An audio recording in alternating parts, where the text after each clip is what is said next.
Okay.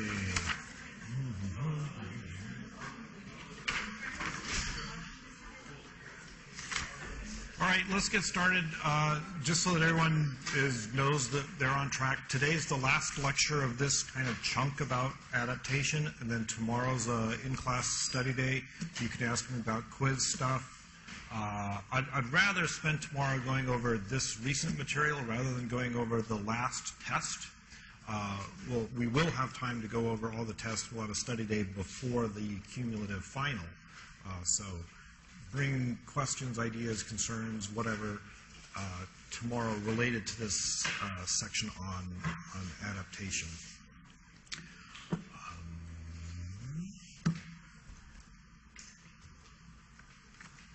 Any questions on that stuff, where we are, what we're doing? Yeah. Okay. So today is life history evolution. So we have talked about adaptation and certain sort of counterintuitive puzzles that don't seem like they're likely to have evolved by natural selection from a simplistic understanding of natural selection, and we're building these more hopefully building a more sophisticated understanding of how evolution and natural selection works and accounts for some of these things that are not particularly intuitive, at least at first.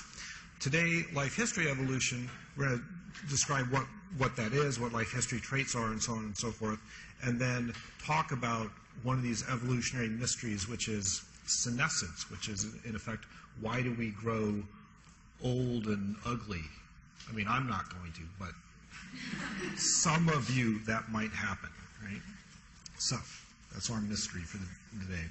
So life history traits are not super well defined, but they are the kinds of traits that are closely related to reproduction.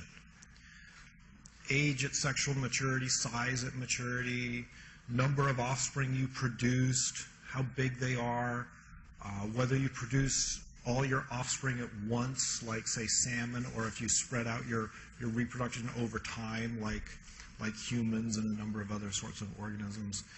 You could probably think of other things that would qualify as life history traits. It's not a super exhaustive list. But we've said before that it was sort of distinguished between morphological traits, physiological, behavioral, and this fourth mysterious category that I kind of left undefined was life history stuff. The reason because they're closely related to fitness, selection should be really strong on them. That's what I hope you'd understand starting off. They're closely tied to fitness, so they should be under very strong selection. This is like if you were to randomly mutate something about your engine or your hood ornament, you'd rather mutate the hood ornament because the engine is more closely tied to the function of the car. Life history traits are very much tied to the reproductive function of the organism. So they should be under strong selection, which depletes genetic variation, so we might expect genetic variation in life history traits to be low. And so that further evolution would be slow, because R equals H squared S, right? They do have lower lower heritabilities than morphology, physiology, and behavior, but still the additive genetic variance in life history traits is very much non-zero. If you take the a sort of 50% cumulative frequency is what would give you the average heritability for these kinds of traits. You can see morphologies are higher average heritabilities than B and P is behavior and physiology. Life history traits still have somewhere around 20–30% heritable genetic variation. So we should expect them to respond to selection in an adaptive way. We should expect the life history features of organisms to have been selected in past generations. So they're called life history traits. How that term arose is because you can think of the history of an organism starting at birth and going up until it dies, and the stuff that happens in between related to how big it is and how it acquires energy, its pattern of growth, how it allocates energy to growth and maintenance when it's young, to reproduction when it's older, after maturity, so on and so forth. It's allocating energy to growth, reproduction, maintenance, immune function, all these sorts of things. And you can see where that energy comes from, resource-wise, and how it's, in a sense, spent. We talked about trade-offs in allocation the other day, that the same amount of energy spent on one kind of thing can't be spent on multiple things simultaneously. So here's this opossum where the baby is born. It's dependent on its mother, gets all its energy from its mother. It's growing, it's doing metabolism, it's maintaining its immune system, repairing itself, and so on and so forth. It becomes a juvenile at some point where it's gathering energy on its own. It becomes sexually mature at some point, has kids, how many kids, how many different litters, all these things are kind of life history traits. And then at some time, it dies. In this little scheme, it's killed by a predator, which is extrinsic mortality. Mortality that comes from outside of the organism is extrinsic mortality. It could have just got really, really old and decayed and sick, and that would be intrinsic mortality, mortality from old age kind of stuff. So this concept of a life table is an important one, but it's not. The book uses it, but it's not especially well developed in the book compared to perhaps what it ought to be. A life table is this actuarial chart, like insurance people use, that has age coming down here. They could be all kinds of different units. These could be days, they could be weeks, this could just be egg, larva, adult. They don't have to be equal intervals or anything like that. But they're different age kind of categories that are appropriate to whatever organism you're studying. And LX is the probability of survival to that age category. So LX equals survival. Oops, LX. Well, it's actually the probability of survival to a particular age category. And MX is fecundity. It's the probability of reproduction, or well, it's not a probability. It's an amount of reproduction at any given age. So LX is age-specific probability of survival, and MX is the amount of reproduction you do. So you can see when this thing is a juvenile, MX is 0, as it's a juvenile, right? At some point, it becomes a reproductive adult, at which time it can start cranking out kids. And they're just here as one. So think back to, well, what's evolutionary fitness? It involves survival and it involves reproduction. So if you multiply age-specific probability of survival, LX, times age-specific fecundity, MX, you get this product, LX, MX. If you add them all up, this is a summation, R naught is the sum across all age categories of LX, MX. So this is the expected reproductive output for a newborn. Right? So a newborn has 100% probability of making it to age 0, because it is a newborn. That's why you're counting it, right? It has an 80% chance, in these data, 80% chance of making it to age 1. It has an 80% chance of surviving from age 1 to age 2, which is why a newborn has a 0.64 chance of making it to age 2. That's 0.8 times 0.8. Then it has these fitnesses and so on and so forth. The reproduction starts. So if you are a newborn in this population, you have, on average, will produce 1.722 offspring. That's expected lifetime fitness. That's a great way to be able to calculate reproductive rates of sort of statistical averages. Remember, this is not a life table of an individual. An individual either did make it to age 1 or didn't. This is a statistical sampling of a large number of organisms, and what's the likelihood that they make it to those ages and reproduce and so on and so forth. So, what does this mean then? This R naught idea, R naught, the sum of LXMX across all ages, expected lifetime fitness, is very much related to how much and how quickly populations grow. If you think back to when we were talking about populations and whether all organisms survive and reproduce, if R naught is greater than 1, if the average organism leaves more than one descendant that lives, what happens to the population? It should grow. If the average newborn produces less than one surviving, reproducing offspring, what should happen to the population? It should decrease. So here's a graph that is relating these two ideas of R naught and R. So this is a population size, N, on this axis. This is just time. And this is why this equation here describes how we would expect a population to grow with limited resources.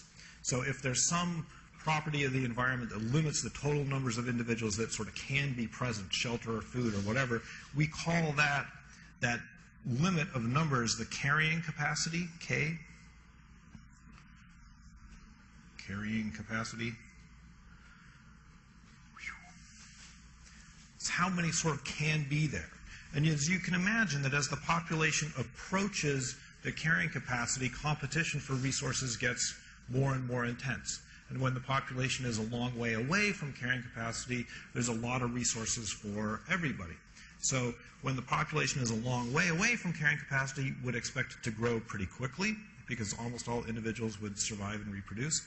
And as it approaches the carrying capacity, competition becomes severe and most individuals would not. So this is the equation, dn dt, that's the rate of change in the population size with respect to time, equals Rn times k minus n over k. So this little r here is not the same thing as R naught, but it's related to it. It's the intrinsic rate of increase of population, this potential reproductive rate. If the population is at carrying capacity, if n equals k, work through the equation sort of in your head and see what happens to population growth. It's 0. If n equals k, then this thing becomes 0. 0 divided by k is 0 times something is 0, right? So that's what should happen up here. If n is a lot less than k, what would we expect? It ought to grow really fast because k minus n is some pretty big number. It's still pretty close to k. Something that's close to k divided by k is pretty close to 1, which is then population growth rate just reflects this potential reproductive rate r times the numbers of individuals n that are there. So that's why you should see this kind of sigmoidal population growth rate. Now, I mentioned as this caveat that the R naught, the sum of LXMX, is not the same thing as this little r, but it's related to it, and I'll just leave it at that. It's similar enough for our purposes today. So that leads to this idea of what's called life history, sort of styles or characteristics of organisms, that they whole life histories might be characterized as either R selected or K selected. So, oops, that's not what I was trying to do. That's what I'm trying to do. R selected species are ones that have life history characteristics that emphasize high potential growth rates. So they're the ones that are related to this little r in this equation. They have high potential growth rates. They tend to have tons of small offspring. Most of those offspring won't survive, but if conditions happen to be good, they can have very, very high growth rates during conditions that are good for growth. Right? K-selected species tend to have a few large offspring. They tend to invest in those offspring pretty heavily. The likelihood of survivorship of those offspring to reproductive age is really good compared to our selected species. They tend to have population dynamics that are fairly stable. They fluctuate up and down a little bit, but they're what are called equilibrium K-selected species. N is pretty close to K most of the time. You can think of our selected species as they still have some kind of overall average that is close to the carrying capacity of the environment, but when things are good, they shoot up past it really rapidly. Think of like mosquitoes or something annoying like that. They can produce tons of children really fast when conditions are good, and then they die off, and then can produce lots of kids when it's really good, die off again. So they also have some kind of equilibrium average population density, but there's much more variation in it over time because they have these highly fluctuating population dynamics. So these things are related, R and K kinds of things are related to all sorts of features of organisms and how they allocate resources to growth and reproduction. This is an X-ray of a bird with an egg inside. This is a kiwi, the New Zealand ground-dwelling bird. This egg, we'll see the egg. You should all be like, oh my God, there's an egg in there. That's something like 40% of the mass of the bird is devoted to that egg. That would be like the typical human female having maybe a 40, 50-pound kid, right? That's a huge allocation of resources. Would you imagine that kiwis are R-selected or K-selected? Very, very K-selected. High level of investment in increasing the odds of survival and growth of a limited number of offspring. Okay. Other issues with offspring size and number. There is this trade-off, right, of allocation of a certain amount of resources. You can have a few large or lots of small. Smaller kids have, on average, they're less well provisioned, so they should have lower chance of survival per kid. But that doesn't tell you what's the optimal sort of thing to do. You could have a few large kids that are very, very likely to survive, but you still only had a few kids in terms of your evolutionary fitness.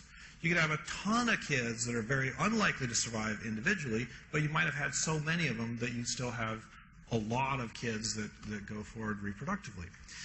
The optimal clutch size, the word clutch comes from studies of birds, but it could be litter size if we're talking about mammals or whatever, is the number of surviving offspring, which is a function of the clutch size times the probability of survival.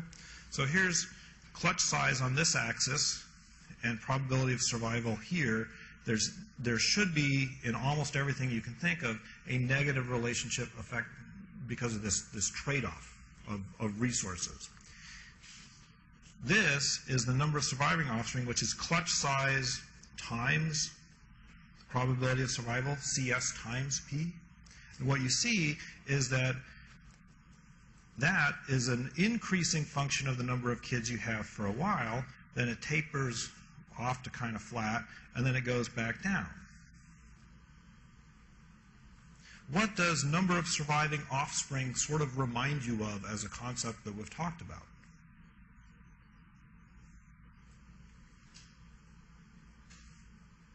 How about fitness?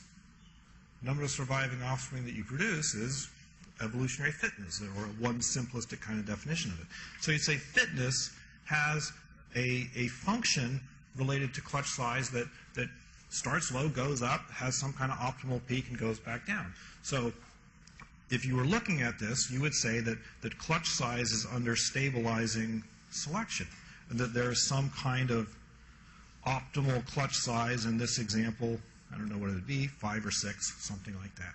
Some intermediate clutch size is what you would predict would be favored under this kind of life history. Stabilizing selection on this kind of life history trait. Okay, so there's this British ornithologist named David Lack, who was one of the first people to examine clutch size evolution. Because he was an ornithologist, that's why it's called clutch size, because ornithologists study birds, and birds have clutches of eggs rather than litters. The cool thing about studying birds is it's easy to manipulate clutch size, because you can just take eggs out of the nest to make it smaller. You can take eggs from one nest and put them into some other kind of nest. You can experimentally manipulate the clutch size and see what it is that what's that effect on total fitness and survivorship and production of offspring. And it's an interesting thing that the typical result is that birds lay too few eggs. Uh-oh, they didn't take evolution. What's going on? Here's data from a European species that they're related to chickadees, if you know what those are that we have here. They're called great tits, and the average clutch size is about 9. So these are the data of here of typical clutch sizes. And overlaid on that is, when you experimentally add more and more and more, is what would their fitness be if they had these different clutch sizes. And you see, I'll make it confusing, red with red and blue with blue here, that they would have highest fitness if they had clutches around 12. So you say, oh, these birds are not optimal, they've not been shaped by a history of selection, they're doing something wrong, right? That seems to be kind of a puzzle to solve. The answer is, they can raise more eggs than they have in their nest that year, but it costs them. It makes their likelihood of surviving to future years less. It basically runs them down, wears them out. Having too many kids early has, yes, they could raise 12 instead of 9, but it carries the cost of future reproduction. So there's a trade-off between current reproductive effort and future reproductive effort. So lifetime reproductive success is what counts, right? R naught is the sum of LX, MX across your entire life. Lifetime reproductive success is true fitness, not how many kids you have in any one year. So it could be that these birds are doing it just right. They have 9 this year so that they can have 9 again next year, instead of having 12 this year and then keeling over dead, right, as an extreme kind of example. Here's data from collared flycatchers, so a different kind of bird, where they manipulated clutch size and show exactly that kind of effect, where if you have experimentally increased clutch sizes in year 1, which is the red line, then the clutch sizes in years 2, 3, and 4 go down. They're kind of worn out. So the total lifetime reproductive success is really the kind of accounting measure that you should be using if you're thinking about this stuff. What about how big should your kids be? Well, no surprise, there's a trade-off between offspring size and number. You can have a few big kids or a lot of little ones. Little ones are less likely to survive, so you might imagine that there's some kind of optimal offspring size from the parent's point of view. So this is called the Smith-Fretwell model of clutch size evolution. It makes only 2 assumptions. Only 2 assumptions are required to get you an intermediate optimal size of a kid. There's a trade-off between size and number of offspring. That's one. That assumption should be true and pervasive throughout animal plant world. It's just an allocation trade-off. And that larger offspring are more likely to survive, which will not always be true for everything, but it'll be true for most stuff most of the time, probably. So here's offspring size and number trade-off is negative. It doesn't exactly matter the form of that it's negative. It just matters that it's negative. And the probability of survival versus size has to be some kind of increasing function. It doesn't matter exactly with the form of the function. It just has to be some kind of increasing function. Your output is the product of those 2 functions. You multiply those together, and you get the parental fitness achieved from clutches of a certain size. And you can see It starts low, goes up, tapers off, peaks, and goes back down. So the best clutch size for these made-up graphs from the parent's point of view is what? 2 or 3 or whatever it is, 2.5. I guess it's closer to 2, whatever. It's the peak of that fitness curve. Is that the optimal offspring size from the offspring's point of view? No. If I'm bigger, I have a higher chance of surviving. We talked about parent-offspring conflict over resources in a weaning conflict context yesterday. That was the resources that are coming to you versus resources that go to future siblings. This is the same kind of thing, but it could be applied before you're even born. The size that you get to be before you're born affects your likelihood of survival, and there's a conflict of interest between you and your parents in what that optimal allocation size is. So you should expect kinds of conflicts between parents and kids over eggs and nutrition in utero, stuff like that. All right, here's a cool data that kind of experimentally messed around with this. What's so cool about this? So the bird clutch size stuff is neat because you can pick up eggs and you can move them back and forth between clutches and see the effect on fitness. This egg study is neat because you don't normally think that you can manipulate egg size. That seems a pretty hard thing to do. But you actually can. If you have lizard eggs that are kind of a little more, they're not like chicken eggs, they're not super hard, you can put a needle in it, you can pull out some of the yolk, and you've now made a smaller, less well-provisioned egg.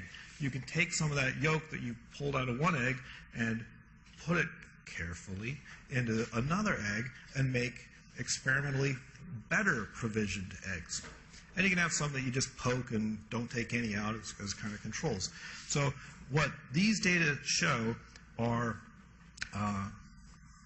lizard egg sizes and numbers of eggs up here, clutch size, probability of survival, and mother's fitness down here as a function of the natural variation in egg size as well as this experimentally increased variation in egg size. And what you can see in each of these replicates, this is a place in California, Los Baños, in 1989. Another place is relatively nearby, same year, and then those same 2 places the following year. In all 4 years, you have a negative relationship between clutch size and egg mass. You produce more eggs, you make them smaller. And in each of those years, you have a positive relationship. Something goofy happens this year, but it's a positive relationship for a while. And multiply those together, and you have mother's fitnesses where you have optimal egg sizes indicated. Again, optimal from the mother's point of view for those kinds of data. You have stabilizing selection on these sorts of life history traits. Okay? Net stabilizing selection because of these trade-offs. All right. What about senescence? What is senescence? It's getting old, but it's more specific than that. It's a decline later in life in fertility and probability of survival, is how it's defined in evolutionary biology. Aging reduces the MX component of fitness, which is fecundity, reproduction, and it reduces the LX component of fitness. The age-specific probability of survivorship goes down. You're more likely to die in the next time interval than you were in the previous time interval. Those things multiplied together is age-specific fitness. Age-specific fitness goes down late in life. The sum across all those ages is lifetime reproductive success. This is a way of really defining what are the components of fitness as survival and reproduction. Both of those things get worse as you age. They ought to be selected against. We said selection works strongly on life history characters, right? That's why there's lower heritability. Why do we age? That's an evolution, you know. Why doesn't selection change this? Aging ought to be very much selected against. For a while, people thought this wasn't really a mystery. They said, well, this is just something that happens to humans because we now live in these societies with lots of food, and we now live longer than we did before. It's not really an evolutionary mystery because it's not really true for wild populations and pre-agricultural humans. But it actually is true for wild populations. Here's pied flycatchers, these red deer. They call them red deer in Europe. They're basically like what we call elk. Flies. All these sorts of things show decreases in reproductive output late in life and decreases in probability of survival later in life. Right? They show a decrease in these two and kind of the two components of fitness as these organisms age. So there's two basic ways of kind of explaining this decrease in fitness. And the book spends a lot of time kind of yapping about both of them, and it doesn't really do a good job of communicating to you, the student, that it's trying to make the point that from an evolutionary point of view, one of these ideas is right and the other one's wrong. Whenever students are presented with these two alternate ideas, there's kind of the tendency to, oh, let's compare and contrast, and the truth is probably in the middle somewhere, and it's all going to be nice. Every idea is valid and important, and let's go to Disneyland. That's not what you're supposed to get out of reading this chapter. You're supposed to get out of it that there are evolutionary problems with the rate of living theory, and that the evolutionary theory is what we're trying to get you to understand, and that the difference between levels of explanation in science. So, levels of explanation in science focus around proximate versus ultimate mechanisms. Proximate mechanisms relate to how things operate. These are like physiology, nervous system stuff, right? You could say, well, why am I writing on this tablet? And you could have a proximate mechanism. Well, it's because my brain sends the commands to my finger and I make these little scratchy lines. My finger responds to those and the nerves tell the muscles to do this on the tablet. That's an approximate explanation for why I'm writing on this tablet. An ultimate explanation is not how things operate, but why it is that they operate the way that they do. It's functional, not mechanistic. So the reason I'm writing on this tablet isn't because my brain is sending signals to my muscles to do stuff over here. It's because I'm trying to communicate something, and besides, I really like the color blue, or whatever, some kind of longer-term explanation of why stuff is the way it is. So the book talks about aging and telomere length. So these telomeres are these caps on the ends of chromosomes, and when chromosomes divide, those telomeres decay, and there's a bunch of data that shows that lifespan of organisms is related to telomere length and how long blood cells live within your body. There's all these kinds of things about the physiology of aging that you would call geriatrics, right? But geriatrics is not evolutionary biology, and it doesn't explain why it is that way. So telomeres are definitely related to aging, but they're produced by the enzyme telomerase. You could just make more of them, but you don't. So why, yes, telomeres functionally constrain your lifespan, but why is it that way instead of some kind of alternative way? That's the difference between a proximate and an ultimate kind of level of explanation. So I'm going to kind of ignore the rate of living stuff so that you can hopefully focus on what is this evolutionary explanation of what's going on. Why we age, and an ultimate evolutionary explanation in terms of fitness.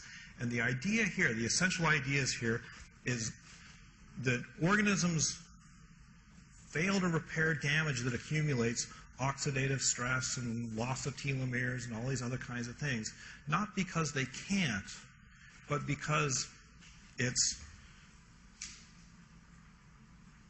actually not necessarily adaptive to do that. All right? So for a couple different reasons. One is that deleterious mutations that act late in life are under much weaker selection than deleterious mutations that act early in life. So selection against aging is much weaker than you might suspect it to be. And we'll look at why. And if there's a trade-off between early reproduction and late aging, then early reproduction wins every time. And you'll see why using these kind of life tables. So late-acting deleterious mutations are things that affect you. I mean, these deleterious mutations affect you internally, right? Your ability to process foods or handle temperatures or whatever, make bigger telomeres. These are all things that are internal to you. So that's intrinsic decline. The organism itself has lower reproductive output and chance of mortality due to internal loss of function. That's what can get selected, though, and it gets selected relative to the strength of extrinsic mortality, which is predation risk, disease, sources of mortality outside of the organism. And hopefully you'll see how. So here's a life table for some imaginary organism that matures at age 3,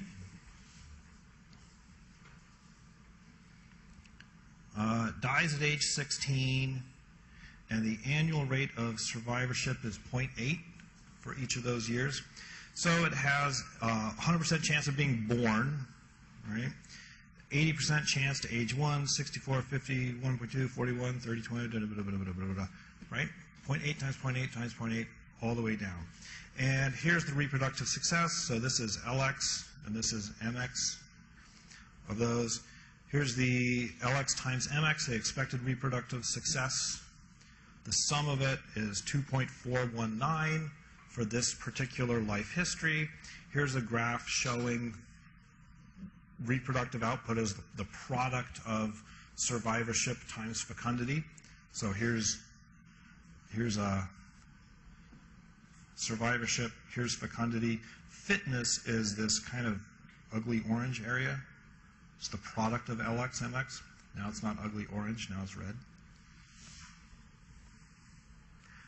Now, to the identical life table, we'll add in a mutation that kills you at age 14.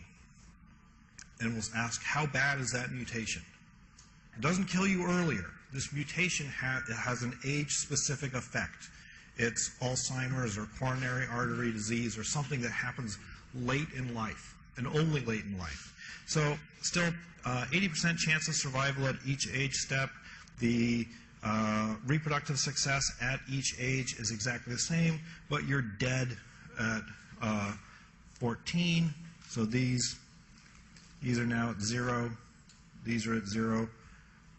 Expected lifetime reproductive success, 2.34.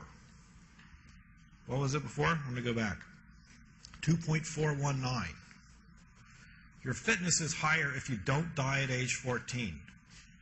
By how much? What's that relative strength of selection? It's tiny. The reason it's tiny is because almost no one lives to be age 14 anyway. 5.5% of the population, blow this up,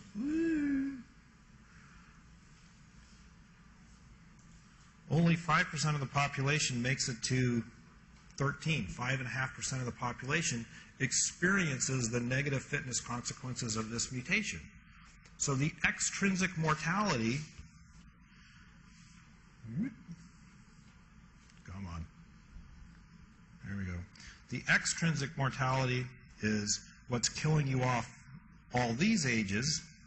That's extrinsic mortality. You have a 20% chance of dying at any given age is extrinsic mortality.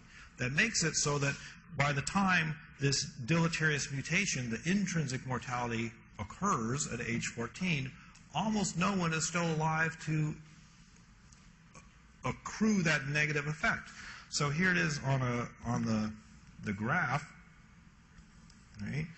What's the lost fitness from this mutation? is just this tiny little slice right there. That's the only fitness that is lost because of this late-acting deleterious mutation. So it's under really weak selection because it affects almost nobody because of the extrinsic mortality that's already occurred. All right. So there's really weak selection against mutations that occur late in life. We already talked about mutation selection balance. Would you expect those mutations to reach zero frequency?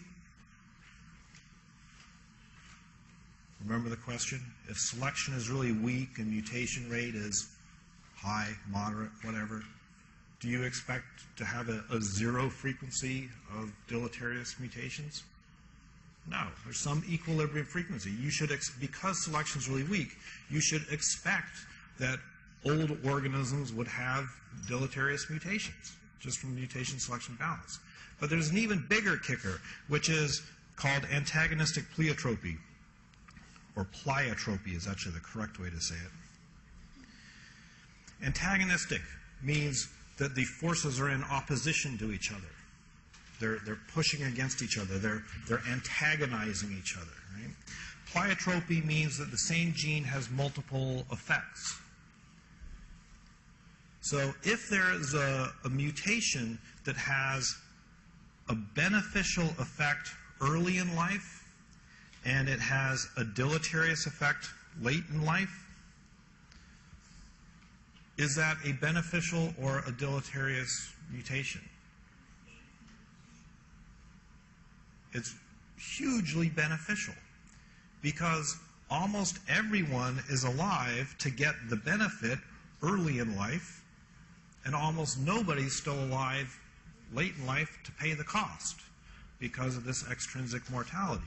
So here is a mutation that, life table that is otherwise the same, all right? Oh, come on. Just doesn't like doing that. So instead of maturing at age 3, you mature at age 2. You get one extra kid 1 year early. But it kills you at age 10. You say, wow, that sucks. I don't want to die at age 10. That sounds like an awful disease-causing gene. Selection ought to get rid of that. What's the fitness here is 2.663. It's way higher. Because, let's see, we'll put in red what you lose by dying at age 10. Not you, but the average individual in this population. Right? You either die or you don't. In red is what you lose, and in blue is what the average individual gains. So something like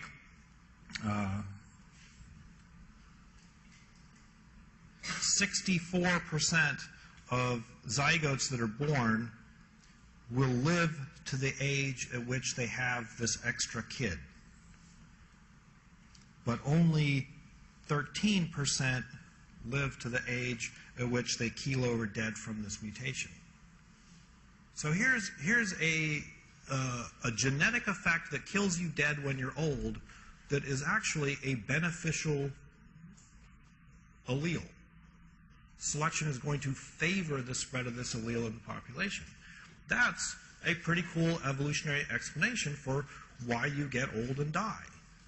Right? Because you're doing stuff early on that is more important, that there's some trade-off between what you do when you're young and when you're old. You could just think of this as allocation to immune system function. Having a really great immune system when you're young increases your odds of survivorship. And if it costs you oxidative stress and damage and kills you when you're old, that's hugely beneficial. That's an evolutionary explanation for why organisms age. Mutation selection balance, there's kind of two parts, right? Mutation selection balance against late-acting deleterious mutations. Selection is really weak. And antagonistic pleiotropy with early-acting beneficial effects and late-acting deleterious effects. there's a bunch of examples. Do we care? No. There's countless examples you can imagine. Now, in terms of life history evolution, what if the chances of dying are really high anyway? In other words, what if extrinsic mortality is really high? If you're not very likely to survive into the future, what should you do? Reproduce now, right? So early reproduction should be favored by high extrinsic mortality. High extrinsic mortality is what is the force that makes selection against late-acting deleterious alleles less. So if there's high extrinsic mortality, that should decrease selection for longevity. Should increase high extrinsic mortality should increase late-acting intrinsic mortality, is what I'm trying to say. Okay. So there's these data from opossums on the mainland where there's lots of predators and high extrinsic mortality, and from these islands that have few predators, low extrinsic mortality. So you can ask, have these populations evolved different levels of intrinsic mortality as a result of their different histories of extrinsic mortality? And here's the survivorship as a function of time on the island and the mainland. Basically just showing to you that the mainland ones are much more likely to die. They typically die a little bit after, well, they're almost all dead after 2 years. And these ones live closer to 3 or 4 years. And here's measures of reproductive output in year 1 and year 2 on the mainland and the island. And litter mass is a measure of female investment into those offspring.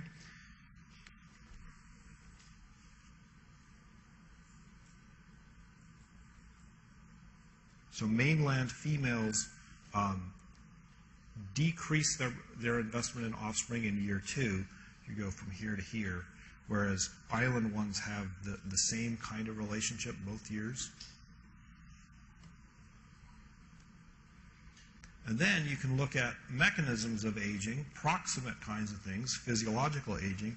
Look at the breaking strength of these collagen fibers, and you can sort of have this as a proxy for physiological aging on this axis versus time on this axis. And what you see is that the rate of increase on the mainland is higher than the rate of increase on the island. In other words, these data support the idea that a history of selection on extrinsic mortality affects the rate at which you accumulate deleterious mutations that are related to intrinsic mortality, that's related to physiological aging and proximate mechanisms of aging. Isn't that cool?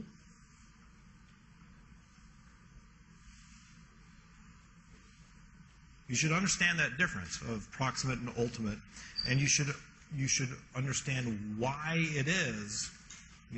This is actually really, if you think about evolutionary biology and explaining stuff in the world, being able to explain senescence and intrinsic decay and mortality that's a really cool thing to be able to do from an evolutionary point of view.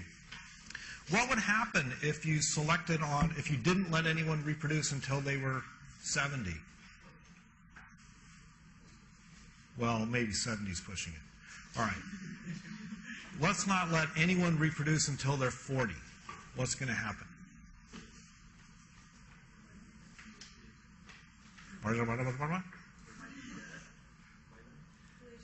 A bunch of people will be dead by then, and a bunch of people won't. Some of those that are dead by then will have died from extrinsic mortality, hit by cars or whatever, and some of those will have died from mutations or diseases that affect you, in your middle-ish age. So what would happen if you did that for generation after generation after generation, for 100 generations. You don't let anyone reproduce until they're 40. What would happen to the average lifespan of the population? It would increase. That would increase selection against diseases that affect you in your 70s. Right? So if you don't let anyone reproduce until they're 40 for a bunch of generations, then average lifespan will increase. That increases selection against deleterious mutations that affect you in your 50s, 60s, 70s. But now a bunch of people are living into their 100s, 110s, and 120s. Are they just going to evolve longer and longer and longer lifespans? No, something else will kill you when you're 120. And if it's a trade-off with fitness when you're young and 40, then it'll be beneficial. Yes?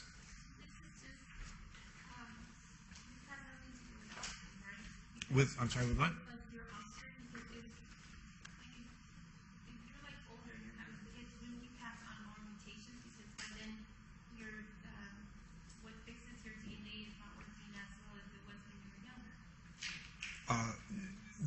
This has nothing to do with that, but you're right. This is unrelated to that, but you're right that occurs. So, if you didn't let anyone reproduce until 40, what would you suppose would be the selection on the DNA repair mechanisms of reproductive success? It would increase. Yeah. So that's again going from an ultimate level to a proxy. So the DNA repair mechanisms in reproductive sick cells, that's a proximate mechanism of how stuff changes, and the features of those kinds of enzymes is shaped by selection at this kind of broader ultimate kind of level.